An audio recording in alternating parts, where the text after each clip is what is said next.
With millions of square miles of lush, arable land and plentiful supplies of water, Nigeria has the potential to become one of Africa's leading breadbaskets. But as the saying goes, you can't eat potential. From the 1960s, as revenues poured in from Nigeria's fast-growing oil sector, agriculture, which had been the mainstay of the economy, quickly took a backseat. Groundnut pyramids disappeared from the landscape. Cocoa ceased to be a leading source of revenue, and oil palm was reduced to trickles.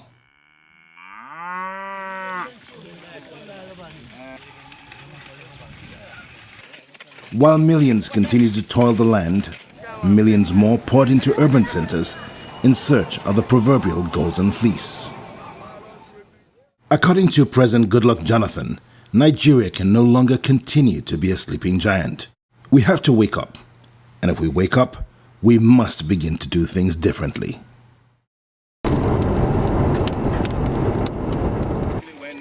Dr. Akinwumi Adesina, an internationally renowned agricultural economist, is Nigeria's Minister of Agriculture and Rural Development. His presidential mandate is to do agriculture differently, strategically, and effectively. We know those that want Nigeria to constantly be a slave, importing rice from other countries. We will not be a slave. We will feed ourselves with pride. What we started doing that's very different is to say agriculture is actually very important, in fact more important for us in Nigeria than oil. With agriculture in decline and a fast-growing population, Nigeria soon became a net importer of food. In 2011, President Goodluck Jonathan made Nigeria's agricultural transformation agenda a centerpiece of his reform program. There's absolutely no reason why Nigeria is importing food as far as we are concerned. So the president decided that we have to change that. We have to unlock the potential of agriculture.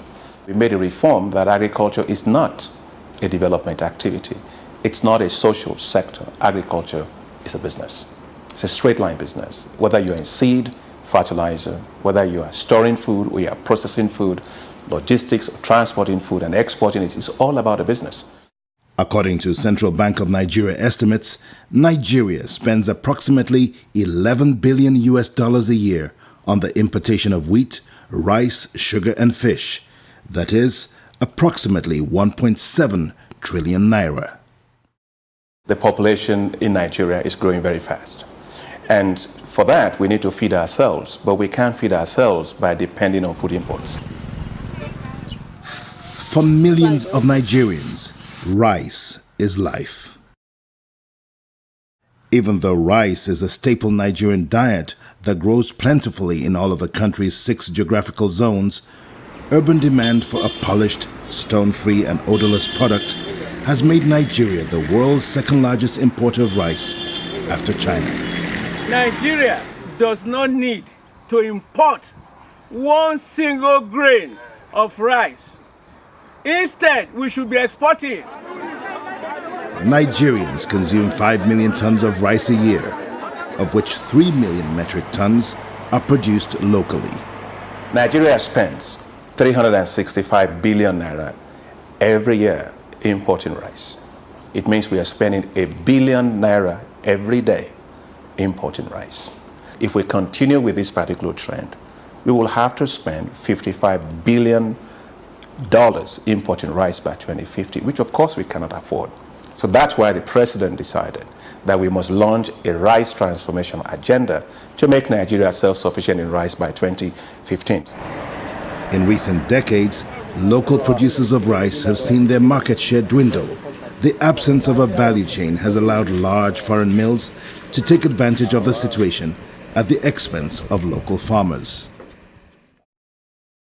High on President Jonathan's agricultural transformation agenda is the reversal of a decades-old problem by developing a vibrant value chain, raising rice production levels from 3.2 million tons to 6 million tons a year, raising the quality of locally produced rice to international standards, and building a network of paddy rice producers within close proximity of local mills.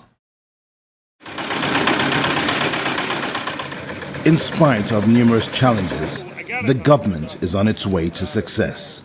To ensure that farmers can access fertilizer and quality high-yield seeds, the administration had to tackle a decades-old corrupt system. They never go to the farmers. Never go to the farmers. Some were even exported back to where they were imported. It was as bad as that. It was the biggest scandal in this country, fertilizer. The fertilizer business here, for way too long, for 40 years, it was all done by government. The government will buy fertilizer and seed and distribute fertilizer and seeds across the country. We were actually subsidizing corruption. We were not subsidizing farmers. In a system that had been plagued by corruption for many years, the federal government developed what is known as GES, a Growth Enhancement Scheme. Using an electronic wallet, GES allows farmers to purchase seeds, fertilizer and other input directly from suppliers at a government-subsidized rate. We registered 10 million farmers this year. Next year, we will register another 4.5 million farmers. That system saved the government 25 billion naira last year. Now, that's 25 billion naira that I, as a minister, will have had to take my pen and sign away as contract. While many farmers say they could use more quantities of subsidized fertilizer through the GES scheme, there is widespread recognition that the fertilizer situation is much more improved than what it had been for decades. I have seen many improvements because the federal government gives help to us, fertilizer and herbicides and insecticides.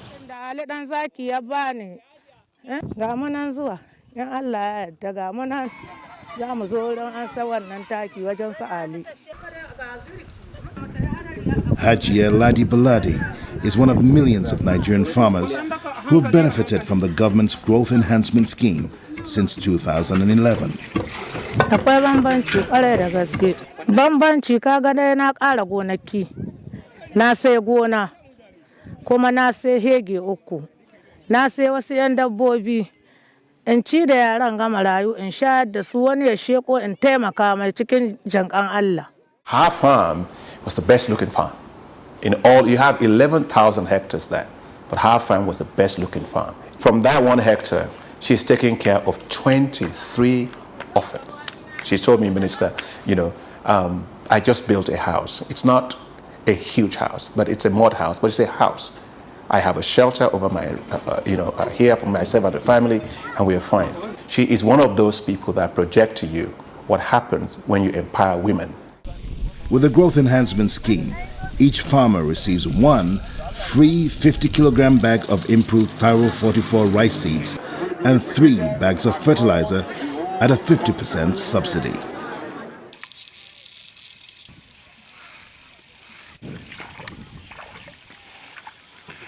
Don wagga shekarar mun samu taki sosai cikin sauki kuma cikin lokaci bisa ga wasu shekaru da sun gabata. Na wasu shekaru ana iya towa ya zan taki ya yi tsada kuma gwamnati ba ta rawa mutane taki ba. Amma bana alhamdulillahi mun samu taki wanda an karaba mana. Through the e-wallet, fertilizer companies have sold 15 billion naira worth of product directly to farmers. That's approximately $100 million. Seed companies have also sold 1.5 billion naira worth of high-yield products directly to farmers, cutting out corruption and middlemen who have traditionally profited at the expense of local farmers. Usman Mohammed is a retired justice of the Supreme Court.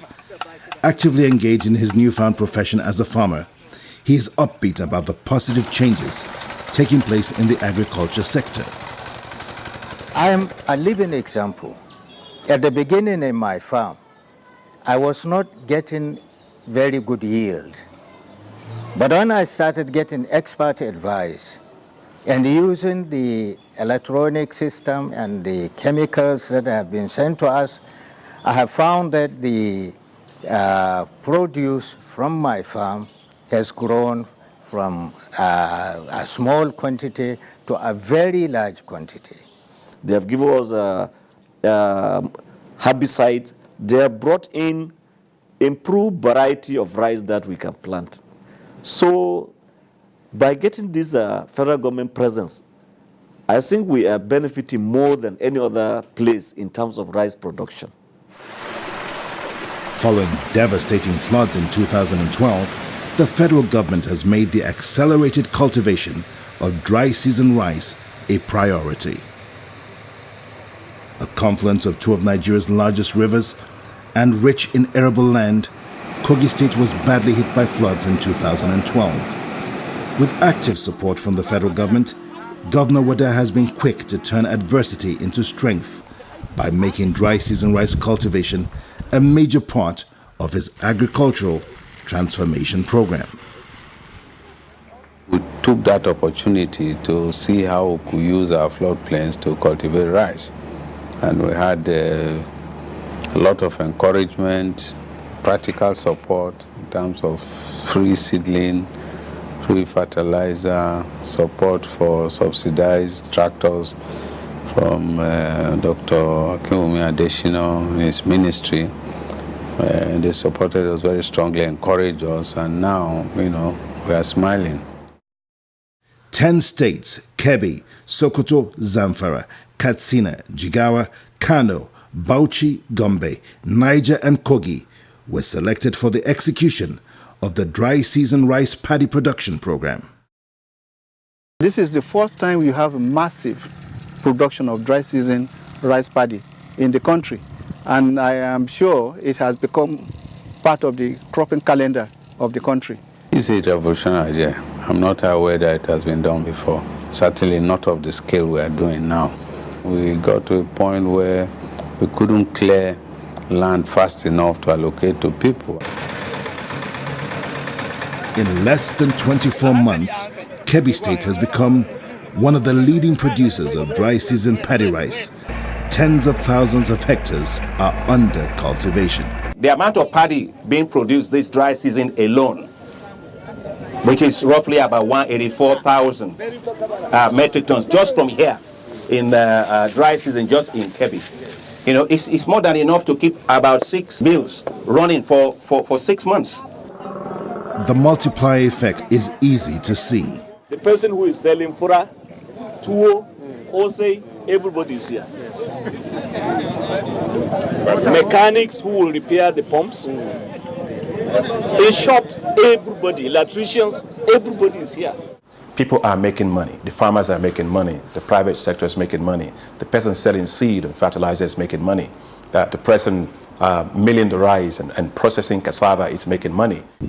Dr. Adesina will be the first to admit that Nigeria's new agricultural revolution is the result of collaboration between federal and state governments, the private sector, and local farmers. A lot of our processors say that, they can't find paddy. I'm like, where have you been? Where are you? Look at it. Everywhere you look, you find paddy. You've been coming here for 47, 45 kilometers. All you see is paddy.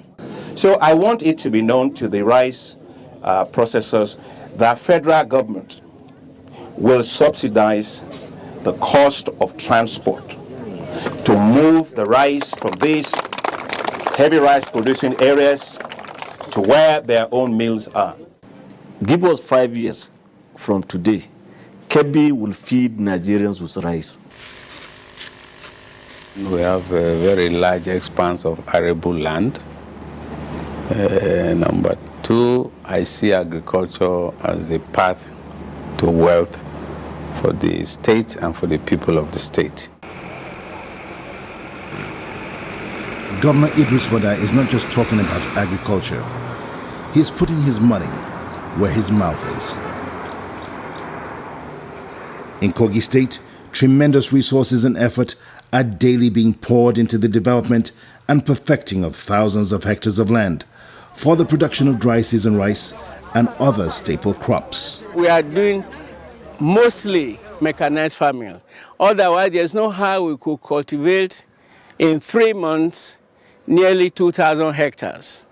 We plow, we harrow, we level.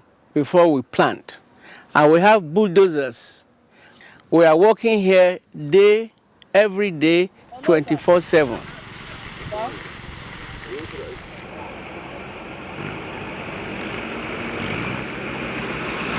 From all indications, Kogi State's efforts are paying off.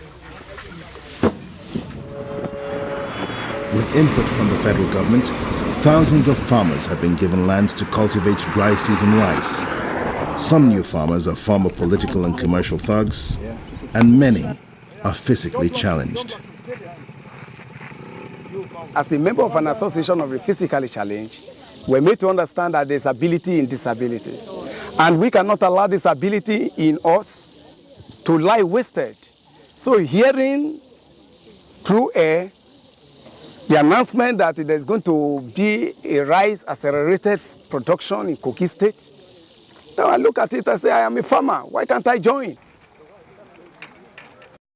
You can see now we don't have leg. We don't have leg.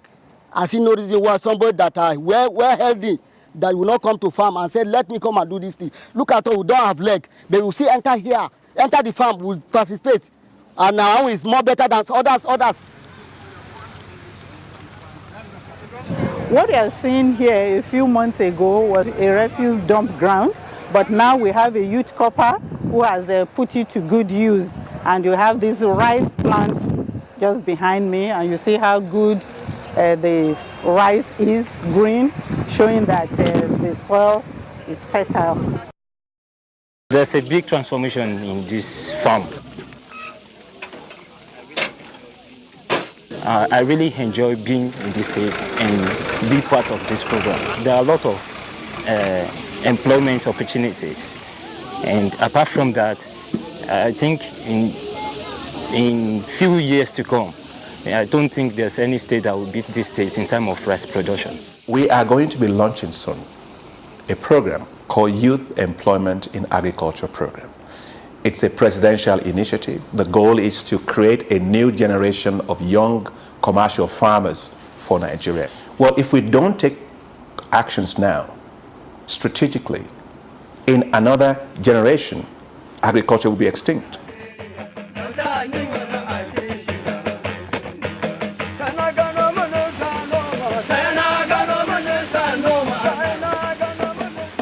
Zamfara State is a major dry season rice producer and a key beneficiary of the federal government's growth enhancement scheme. We have built a very strong build of confidence between us and the farmers. They know that if we make a promise, we will deliver. No problem. I'm happy to see you very happy.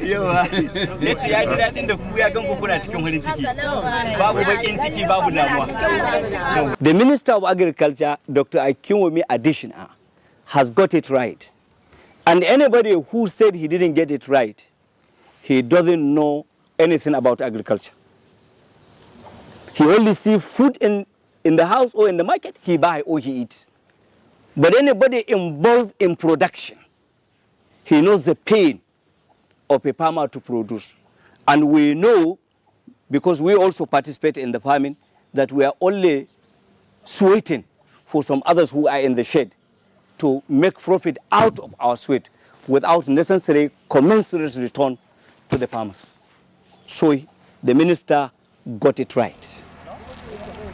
With an average yield of 4 tons per hectare, it is estimated that 264,000 hectares will produce a record-breaking 1 million tons of paddy rice in 2013. Now, to understand that, you got to understand that the total amount of paddy, additional paddy, rice paddy we need to be self-sufficient as a country by 2015, according to the policy announced by Mr. President, is 3.2 million metric tons of paddy. Now, we did 1.1 million metric tons of paddy in just one dry season. We're still going into the main season now, and the dry season of this year will go again.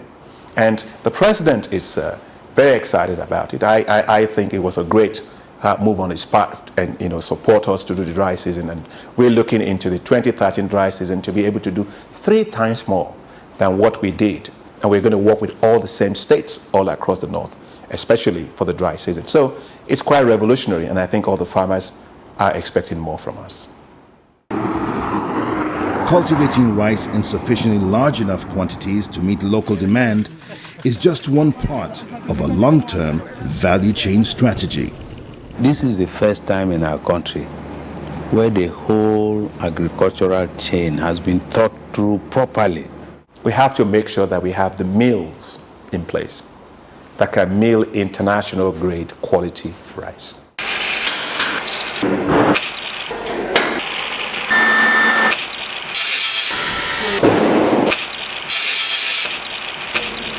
Abdullahi Idris Zuru is the project manager of Labana Mills in Burning Kebbi. We are expecting to employ a minimum of 3,500 people.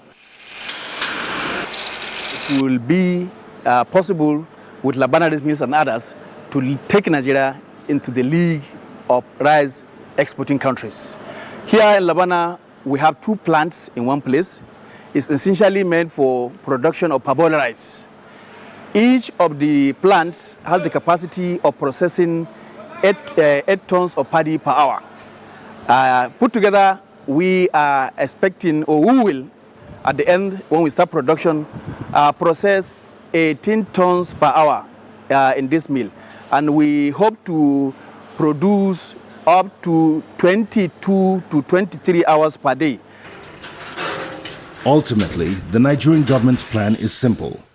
Using agriculture to accelerate economic growth, the plan is to grow food, create jobs, and create wealth. Agriculture has the power of creating jobs more than any single sector that we have in the country, especially jobs that impact on the people in the rural areas. And the sense of hope, that it unleashes on the community is quite significant. And for me as a minister, I look at that and I said, guess what? If you want to really address issues of insecurity, when you create jobs and you create hope, it deals with a lot of that. And that's why we are actually going to do more of this.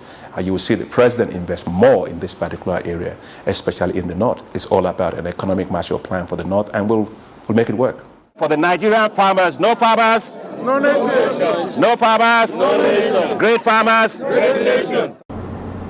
Under the current Minister of Agriculture and his team, President Jonathan is implementing an aggressive, time-bound plan to unlock Nigeria's potential in order to become an agricultural powerhouse. Access to land is the most basic thing you need if you're going to do agriculture, and land is actually becoming scarcer around the world. 60% of the global amount of land to feed the world is available in Africa, and Nigeria is well ahead of the pack on that. We have 84 million hectares of arable land, of which no more than 40% is actually cultivated. So we've got a massive amount of land here. You look at water, River Niger, River Benue, we've got all this water. We got 273 billion cubic meters of water. And so water is not our problem. It's managing the water that we have to do better at. And third is labor. You look at, we have a lot of youth that are out there, very cheap labor that we can use to intensify agriculture.